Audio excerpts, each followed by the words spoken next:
acara Ayo Hidup Sehat.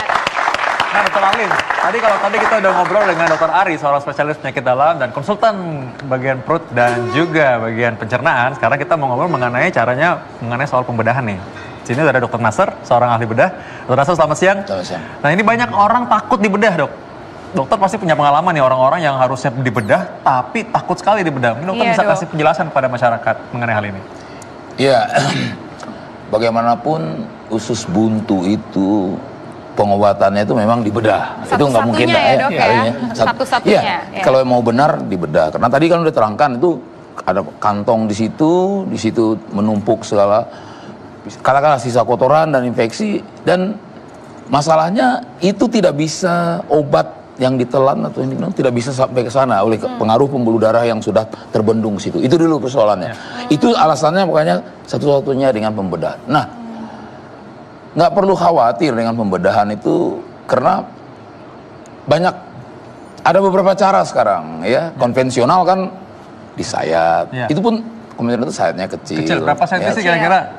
Masyarakat pasti pengen tahu dong. Iya, kalau konvensional itu tergantung lah. Kalau dia itu infeksi usus buntunya itu klasik, ya dengan cara konvensional itu kalau saya mungkin 3-4 cm cukup. Sayatan ya. Seperti tadi Dr. Ari sudah menjelaskan di arahnya itu seperti persis di garis yang diarahkan. Sorry dok, 3-4 cm itu bekas lukanya atau memang ususnya yang dibuang? Bekas luka di kulit. Tapi kalau ususnya sendiri ada tergantung. Ususnya dibuang itu di pangkal ususnya. Pangkal ususnya. Mungkin nanti tadi ada gambarnya. Itu pengaruh ini akutnya usus buntu atau memang semua standar kayak gitu dok? Misalnya dipotongnya berapa senti ususnya atau gimana gitu? Selama usus buntu itu tidak dengan komplikasi dia udah pecah, istilah awalnya pecah atau bocor atau udah sampai menginfeksi jaringan yang lain, itu dipotong persis di pangkalnya. Oh gitu. Jadi dipotong itu jangan sebatas berapa diameter pangkalnya itu. Diameter pangkal itu kadang-kadang nggak lebih dari 1 cm. Cukup itu. Nah, jadi bukan ususnya yang dipotong, Angel. Pangkalnya. Jadi itu memang umbai cacingnya atau memang yang umbai cacingnya sendiri yang tadi kayak cacing itu yang diambil. Itu yang meradang itu. Karena sebagai orang awam kan usus gitu ya, dipotong gitu. Operasi usus buntu dipotong, pikirannya tuh pasti ususnya dipotong gitu. Usus buntunya itu aja. yang buntunya itu saja. Iya, si buntu aja. Dan memang ini kalau memang nggak dipotong, tadi dia bilang kalau memang tidak dibuang itu bahayanya kan di sana tadi dokter udah bilang juga bahwa sana banyak mungkin kotoran-kotoran yang karena meradang lalu dia pecah itu bisa menyebar, bisa menyebabkan infeksi yang berat sebenarnya. Malah lebih berbahaya lagi kalau ditunda. Karena ada orang udah tunda saya pikir-pikir dulu, malah tambah lama tambah berat jadinya. Ya, yang jadi persoalan itu mungkin gejala pertama udah terinfeksi, dia berhenti sendiri, berhenti sendiri ya. Lalu berapa minggu kemudian, beberapa bulan timbul lagi. Ini yang menjadi persoalan. Kadang-kadang itu menyebabkan orang menjadi lalai. Persoalannya adalah karena itu infeksi, apapun juga mau pecah atau tidak, infeksi itu akan berjalan terus, menyebar kemana-mana.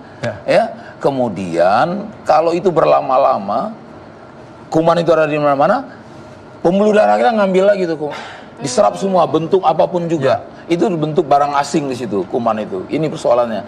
Diserap lagi. Akhirnya kuman itu beredar di seluruh darah. Di seluruh peredaran darah. Itu bahaya yang paling kita tidak suka, bukan hanya pecahnya.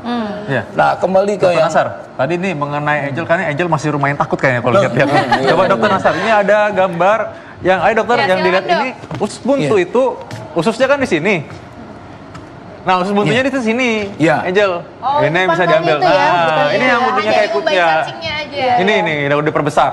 Jadi yang diambil ya ininya aja, ususnya yang nggak ikut dipotong. Iya, dipotong. Iya, di pangkalnya ini. Ujung pangkalnya. Di pangkal ini dipotong. Di sini ya. Ya. Ini kan yang sudah meradang. Ya. Ya. Nah, kira-kira dok, tadi kan dokter kebetulan udah cerita sama kita tadi di belakang bahwa dokter pagi ini saja ada kasus usus buntu juga yang dokter operasi. Ya, tapi itu kan yang khusus dengan yang kesulitan, terlalu lama mungkin ditunda. Kalau yang cepat dikenali, berapa lama operasinya dok rata-rata? Operasinya barangkali cuman 30 sampai 35 menit. 35 menit ya. Nah, ini seperti ini gambar kalau secara umum kulit kita dari luar, lalu sebetulnya di dalam sini sayatannya kira-kira seperti ini ya dok ya. Yang tadi dokter bilang mengenai konvensional itu maksudnya disayat sekecil ini saja sebenarnya. Sekarang ada teknologi tadi dokter bilang namanya laparoskopi ya, dikeker dan sebenarnya cuma sedikit sekali lukanya. Ya, kalau laparoskopi lukanya jauh lebih kecil, ya seperti ini. Pada 3 titik, ya, di sebelah sini, kemudian di tengah. Nah, ini disebut minimal invasif. Ya. Jadi cederanya sedikit, cedera lukanya sedikit, lalu manipulasi di dalam juga tidak banyak. Namun prinsipnya usus buntunya tetap bisa dikeluarkan. Ini dengan itu sebenarnya kita analogikan seperti kamera ya dok ya. Jadi cuma sedikit. Kalau ini kan kita buka langsung. Kalau tadi itu kita seperti kamera, masukkan 3 tempat sehingga sangat kecil sekali memang hampir nggak ada. Di setiap yang 3 itu ada kameranya memang. Nah ini Angel. Cuma dikit banget. Cuma dikit ya. Nggak kelihatan. 3 cm aja. Nggak dibelek semuanya. Khususnya juga nggak dipotong. Nah, tapi ini kalau justru lebih cepat dideteksi. Kalau memang yang sudah infeksi berat, saya rasa mungkin segini agak sulit ya dokter ya. Justru kita nggak boleh tunda-tunda kan dok ya? Itu dia, mungkin itu bisa saja. Jadi jangan kecewa. Itu bisa beralih ke konvensional, dibuka lebih besar. Iya, karena kalau tunda terlalu lama, nggak mau dioperasi, terlalu takut, akhirnya malah lebih berat sehingga dengan kecil aja susah ya. Iya. Oke, terus lagi. Dokter Ari, apa yang terjadi apabila pasiennya menolak untuk operasi tiba-tiba pecah? Iya. Jadi kalau tadi saya bilang oke lah nih pasien saya tadi ya dikirim ke dokter bedah nggak mau dioperasi. Ini memang kita mesti ngomong benar sama pasiennya. Ini karena dia beresiko tadi, beresiko terjadi perburukan. Ya memang kalau enggak ya kita coba sih kasih antibiotik segala macam. Tapi umumnya tetap kalau memang dia kondisi udah akut sekali dan itu kita nggak mau ambil resiko gitu. Dokter Ari, mungkin ini dokter Ari supaya lebih jelas bahwa di sini kita punya organ-organ di sini ada banyak. Ya, usus buntu katakanlah di sini dokter Ari. Ya.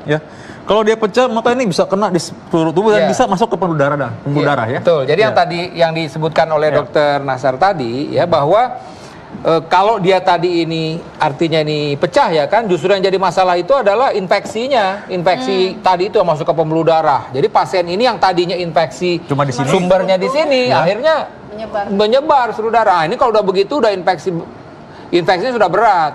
Kadang-kadang dokter bedah juga udah di dalam tindakan operasinya tersebut juga ada tindakan operasi yang dengan resiko. Kan biasanya kan kita dokter penyakit dalam, kirim dokter bedah, ACC, konsul ke anestesi. Nah itu buat dokter anestesi juga kalau udah sampai infeksinya udah luas ke seluruh tubuh jadi repot juga. Jadi yang tadinya resikonya jadi ringan, sedang atau bisa jadi resiko sedang atau berat. Ya, seperti ini ya itu dok dia. Nah ini kalau dibilang bahwa ini ternyata sudah pecah. Kita bilang sepsis, jadi infeksi sudah kemana-mana. Ini bisa isinya pus atau nanah ya? Nanah yang kuning-kuning ini nanah sampai dia masuk semua kuman-kumannya ke pembuluh darah. Nah, ini yang mesti pakai antibiotik ya dokter. Nah ini udah antibiotiknya mesti double-double biasanya. Kemudian tadi tetap juga ini mesti dikeluarkan. Memang ada beberapa keadaan yang artinya akhirnya kita kasih antibiotik aja dulu nih.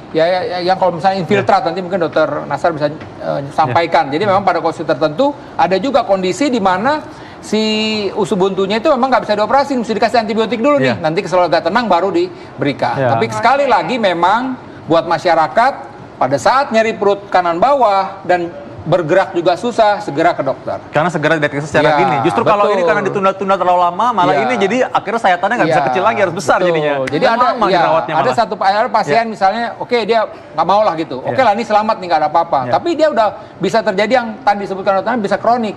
Nah kronik itu kita nggak tahu kapan kambuhnya. Kalau kebetulan mohon maaf, dia seorang yang mesti keluar kota, kebetulan datang di tempat kota yang nggak ada dokter bedahnya udah. Kan beresiko juga buat dia gitu loh. Jadi itu sekali lagi pada saat dokter bilang putus, ini harus operasi, sebaiknya dioperasi. Baik dokter, kita duduk lagi dokter ya. Nah padahal sebenarnya rongga abdomen itu adalah rongga yang steril ya. Seharusnya memang tidak ada pus, tidak ada nanah dan juga tidak ada darah ya. Nah dok, apakah penyakit usus buntu ini bisa dihindari? Atau mungkin setiap orang berpotensi untuk usus buntunya ini bisa terinfeksi gitu. Prinsipnya kembali lagi semua gaya hidup sehat. Gaya hidup sehat untuk pencernaan kita. Apa sih? Ya pertama bahwa kita harus prinsipnya adalah makan jangan terlalu banyak lemak. Ya kan daging-daging itu mesti diimbangi dengan sayur-sayuran dan buah-buahan. Ya kan istirahat yang cukup karena sekali lagi pada saat daya tahan tubuh kita nggak baik, apapun bisa terjadi infeksi pada tubuh kita tadi, bisa terjadi infeksi tubuh. Jadi daya tahan tubuh, tidur yang cukup, istirahat yang cukup, ya kan, kemudian banyak minum juga penting karena tadi saya udah bilang bisa saja yang membuat blok itu adalah kotoran kita kalau keras. Nah, kotoran untuk menghindari kotoran kita nggak keras, mesti banyak makan sayur, buah dan banyak minum. Kemudian tetap bergerak, olahraga, itu olahraga yang penting. Dok, saya nggak bisa nggak mesti jalan paling nggak 30 menit ya sehari gitu, benar.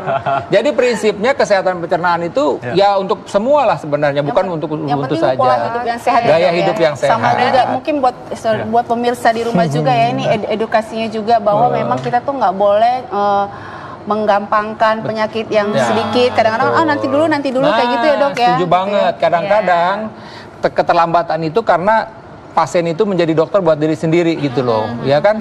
Ini kayaknya sih cuman nyeri perut biasa gitu loh. Nah udah parah baru ke dokter yang terlambat. Baik, betul Dokter Arin ya. Berhubungan dengan apa Dokter Arin katakan, Dokter Nasar. Dokter Nasar, saya minta pesan singkat untuk masyarakat supaya masyarakat tidak terlalu takut untuk hal semacam ini dengan tujuan supaya tidak terjadi komplikasi yang malah semakin berat. Iya.